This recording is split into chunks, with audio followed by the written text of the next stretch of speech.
ልጆችን ምግብ ስታስጀምሩ ጠቅሟችሁን አንዳንድ ጠቃሚ የምላቸውን ነገሮች ዛሬ አጋራችኋለሁ። ሰላም እንዴት ናችሁ? ሁሉ መልካም። በዛሬው ቪዲዮ ያዘጋጀሁላችሁ 10 በጣም ጠቃሚ ብታውቋቸው ጠቅማችኋል የምለውን እኔም እንደ እናት ያሳለፍኩባቸውንና የጠቀሙኝን ነጥቦች ነው። ምግብ ስናስጀምር ትልቅ ስቴጅ ነው። ልጆችን ከፈሳሽ ነገር ወደ ምግብ ማስጀመርና እንደ እናት የምናደርጋቸውን ነገሮች ከምግብ ማስጀመር ጋር በተያያዘ ብዙ የሚያስጨንቁን ነገሮች አሉና ዛሬ የሚጠቅሟችሁን ነገሮች ነው ሼር ማደርጋችሁ። ይሄ ከተለያዩ ምንጮች ለልጆቼ የተጠቀምኳቸው ከባለሙያዎች አንቤ ከተረዳሁት ለልጆችም ተጠቅሜ በጣም አሪፍ ሆኖ ያገኘሁትን 10 ነጥቦች ነው ማሳያችሁ። ቤተሰብ ያልሆናችሁ ቻናሉን ሰብስክራይብ በማድረግ እንድትጀምሩ፣ ቪዲዮን ከወደዳችሁት ደግሞ ላይክ አድርጉት። እናንተ የጠቀማችሁን እንደ እናት ለሌሎች እናቶች ልታጋሩ የምትፈልጉትን ሀሳብ ደግሞ ኮሜንት ላይ አስቀምጡልኝ።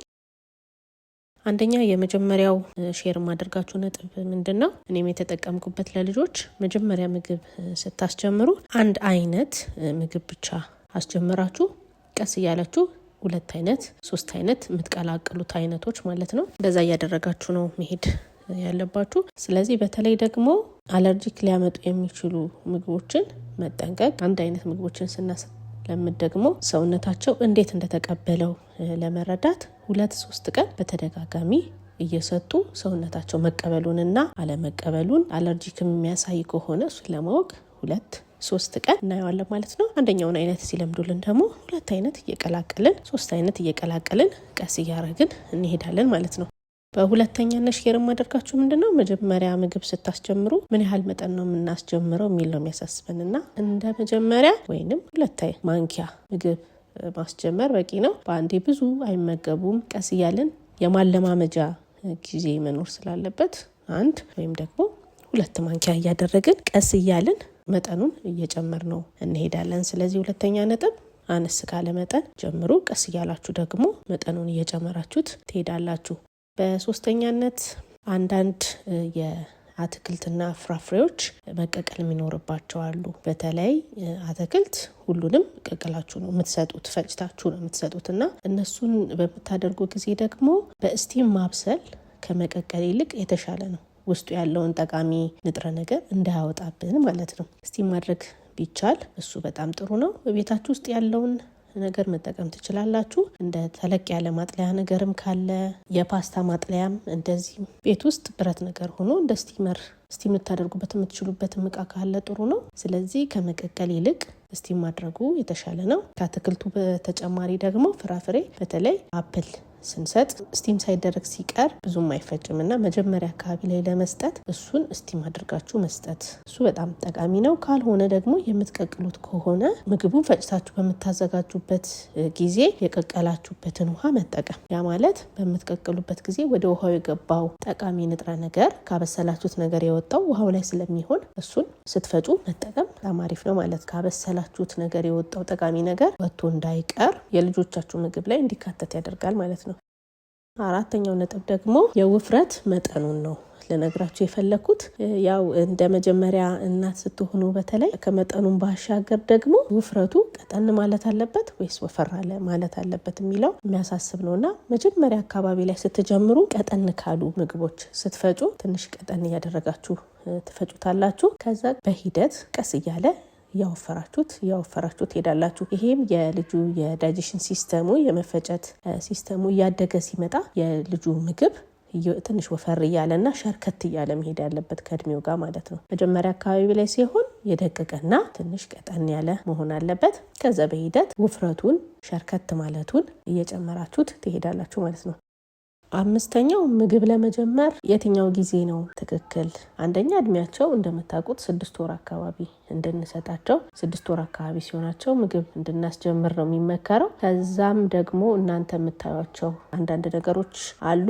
ምግብ ልናስጀምር ነው ያልነው ልጅ አንገቱ ጭንቅላቱን በደንብ ኮንትሮል ማድረግ ይችላል ወይ? በቀላል ነገሮች በወንበር ሊሆን ይችላል፣ በትራስ ሊሆን ይችላል። እንደሱ ተደግፎ ቁጭ ማለት ይችላል ወይ? ወይንም አቅፈነውም ሊሆን ይችላል። እንደሱ ችሎ መቀመጥ የሚችል አይነት ልጅ ሲሆን እናም ደግሞ ምግብ በሚያይ ጊዜ ወይ እናንተ ስትመገቡ ሊሆን ይችላል፣ ሰው ሲመገብ ሊሆን ይችላል።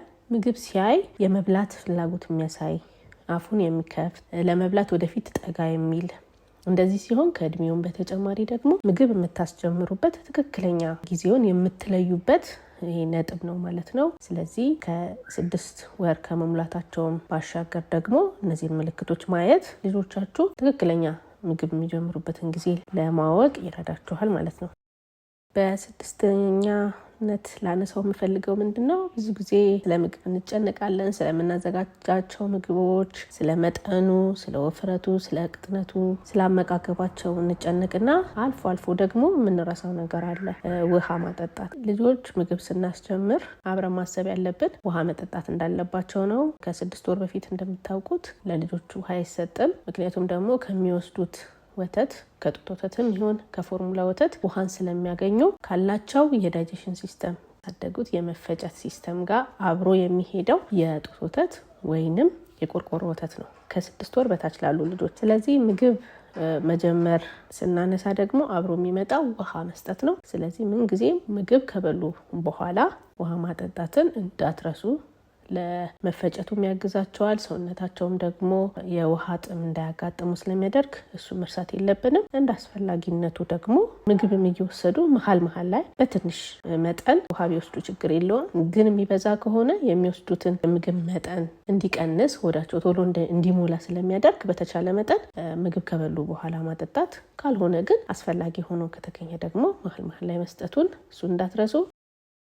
7ኛው ስለ እንቁላል ነው። ብዙዎቻችን እንደምናውቀው እንቁላል መቼ እንጀምር፣ እንዴት አድርገን እንስጣቸው የሚለው ነገር እሱን ሼር ማድረግ እፈልጋለሁ። እኔም የገጠመኝ ነገር ስለሆነ ማለት ነው። መቼ እንስጥ፣ እንዴት እንስጥ የሚለው ነገር እሱም አንድ የሚጠቅማችሁ ነገር ነው። እሱንም ላጋራችሁ። እንቁላል ከ6 ወር ጀምሮ እንዲሰጥ ይመከራል። መስጠት ይቻላል ይባላል። ነገር ግን እኔ በግሌ መክራችሁ የተለያዩ ነገሮችን የሚያሳዩት ይሄ በጥንቃቄ ቀስ እየተባለ መሰጠት ያለበት ነው። የማደርገው የምጠቀምበት መጀመሪያ ከአስኳሉ እንድትጀምሩ ቀስ እያላችሁ እያለማመዳችሁ እድሜያቸው ከፍ እያለ ሲሄድ ደግሞ ወደ ነጩን መጠቀም እንደምችሉ ነውና የተቀቀለ እንቁላል አስኳሉን በመጠቀም እንዳልኳችሁ በትንሽ መጠን አድርጋችሁ አለርጂክ ሪአክሽን አለው የለውም የሚለውን ቀድመን ስለተነጋገረን ሁሉንም ምግብ በዛ ትሄዳላችሁ። ግን ስታስጀምሩ የተቀቀለ እንቁላል አስኳሉን እሱን እያደረጋችሁ ብዙ ጊዜ ለመፍጨት ለማቅጠን ደግሞ የምትጠቀሙት ከ6 ወር በፊት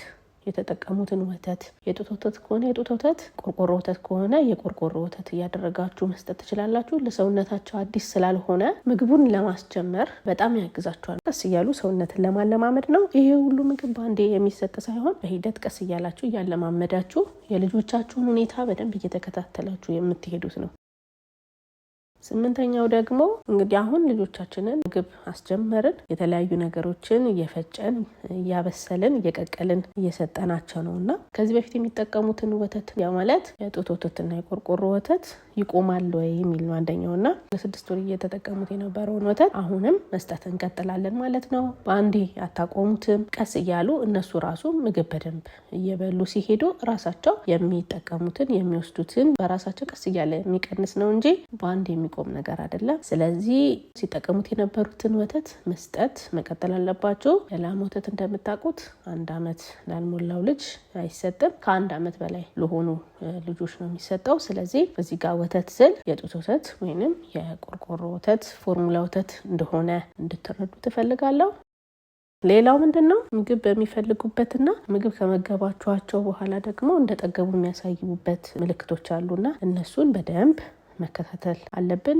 ያው ከሚያሳዩት ነገር ነው የምንረዳው። በራባቸው ጊዜ የሚያሳዩትን ሪአክሽን መከታተል ያስፈልጋል ማለት ነው። ምግብ ሲበላ ለመብላት መፈለግ አለ፣ አፋቸውን መክፈት፣ እጃቸውን ጭብጥ አድርጎ የመያዝ መከታተል ያስፈልጋል። ሌላው ደግሞ ምግብ ካበላችኋቸው በኋላ ደግሞ እንደጠገቡ የሚያሳዩበት ነገር አለ። ፊታቸውን ሊያዞሩባቸው ይችላሉ፣ መጉረስ ላይ ፈልጉ ይችላሉ። ስለዚህ እነዚህ ምልክቶችን ልትመግቧቸው ስትሉና በተለይ ደግሞ ከመገባችኋቸው በኋላ የሚያሳዩትን ነገር መከታተል መረዳት ያስፈልጋል ማለት ነው። 10ኛው ያው በጣም ጠቃሚ ነጥብ ነው። ምግብ ስናዘጋጅ ማንጨምራቸው ነገሮችን ማወቅ አለብን። 1 ዓመት እስከሚሆናቸው ድረስ ምንም አይነት ስኳር ምንም አይነት ጨው፣ ምንም አይነት የላም ወተት እንዲሁም ያልበሰሉ ነገሮችን፣ ቅመም ያለባቸውን ነገሮች እነዚህ ነገሮች አንሰጣቸውም። ይህም ምንድነው ገና ሰውነታቸው ስላልዳበረ በሂደት ሁሉም ነገር ስለሚሆን እድሜያቸው 1 ዓመት እስከሚሆን ድረስ እነዚህን ነገሮች አንሰጣቸውም ማለት ነው። ጨውም አንሰጣቸውም፣ ስኳርም አንሰጣቸውም፣ የላም ወተትም አንሰጣቸውም። ይህንን ብንሰጣቸው ሰውነታቸው ስላልተዘጋጀ ሌሎች ችግሮችን ሊያስከትሉብን ስለሚችሉ ሰውነታቸው ገና አልዳበረም። ስለዚህ ይህንን መስጠት ሌላ ሪስክ ውስጥ ስለሚያስገባን እነዚህ ነገሮች መከልከል ይኖሩባቸዋል ማለት ነው። እነዚህ ጠቃሚ ያልኳቸው 10 ነጥቦች ናቸው። በቀጣይ ደግሞ የሚጠቅሟችሁ የምላችሁን ነገሮች አዘጋጅላችኋለሁ። የዛሬ ቪዲዮ ይሄ ነው። ብዙ እንደሚጠቅማችሁ አስባለሁ። ሌሎች እናቶች ደግሞ በተለይ ደግሞ ለአዳዲስ እናቶች ብናጋራቸው ብላችሁ የምታስቡትን ነገር ኮሜንት ላይ ማስቀመጥ ትችላላችሁ። የዛሬው ቪዲዮ ይሄ ነው። በሌላ ቪዲዮ እንገናኛለን። ወዳችኋለሁ። ቻው ቻው።